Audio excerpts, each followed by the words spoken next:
tell you all about it in just a minute. Plus, American diplomats are reportedly suffering from mysterious neurological symptoms. It's called Havana syndrome. But does it actually exist? Is it real? One expert doubts that. He joins us next. By the way, you can still get a copy of The Long Slide on TuckerCarlson.com. We'll be right back. You've probably heard about something called Havana syndrome. According to numerous overwrought press accounts, American diplomats around the world have fallen ill because of a secret sonic weapon. This mystery began in 2016 in Havana. Here's how NBC News just reported on it. Tina Onifer, who worked with Kate and Doug at the embassy, was washing dishes one night in March of 2017. The kids were upstairs playing, and I was standing at the kitchen window, and all of a sudden I felt like I was being struck with something. What was it like? It was gripping. It was like I had been seized by some invisible hand, and I couldn't move. Tina, Kate, and Doug didn't know it then, but they were among the first victims of a still unexplained phenomenon that has come to be known as Havana syndrome, with more than 200 Americans around the world, mostly U.S. diplomats and spies, reporting neurological and other symptoms. It's all pretty imprecise. The leading theory, of course, at NBC News is that Vladimir Putin is behind it. What do we know about who could be behind these attacks?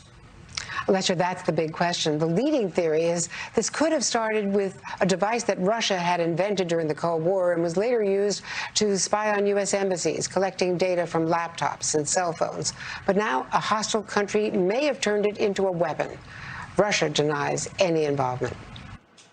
Yeah. Who's behind these attacks? Well, we haven't actually established there are attacks or that any of this is real.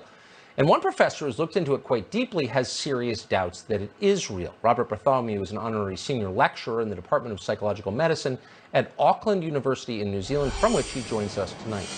Professor, thanks so much for joining us. There's something of a delay, so I'm going to ask my question, and I hope that you will answer it in full.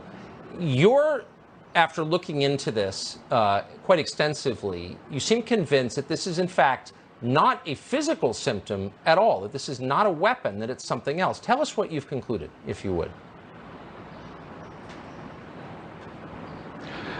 This case can be summarized in a single sentence.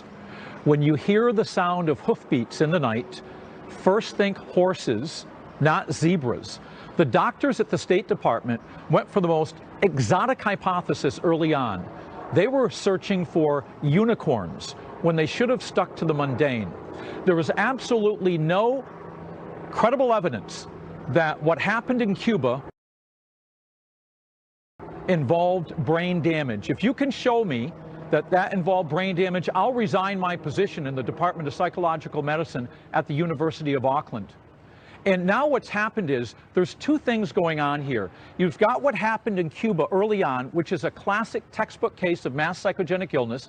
It started in a small, close-knit group of CIA agents who were hearing these noises at night.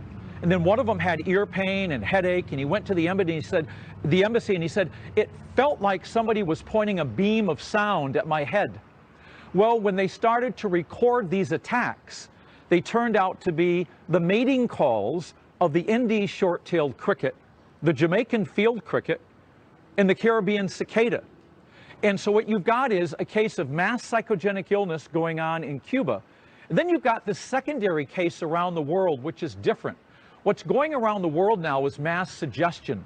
The State Department and the Department of Defense have issued alarms to all their employees around the world to be on the alert for Havana syndrome. Symptoms that include things like difficulty concentrating, insomnia, very vague symptoms. There's an old saying, speak of the devil and he is bound to appear.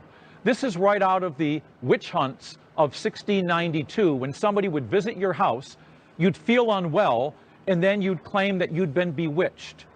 So what has happened and the claims that are going on, it's just not true. And it's very frustrating to see CNN, CBS, and other news agencies claiming that what happened initially in Cuba was brain damage. That was from two studies from the Journal of the American Medical Association. They have serious methodological flaws. It's just not true. So the American news media stoking the already present neuroses of our ruling class into mass hysteria. That's a phenomenon a lot of us are quite familiar with at this point. Professor, we appreciate your coming on tonight. I think you're the only voice in this on the side that you're taking, and so we're glad to hear it. Thank you. Thank you. So we didn't plan to spend a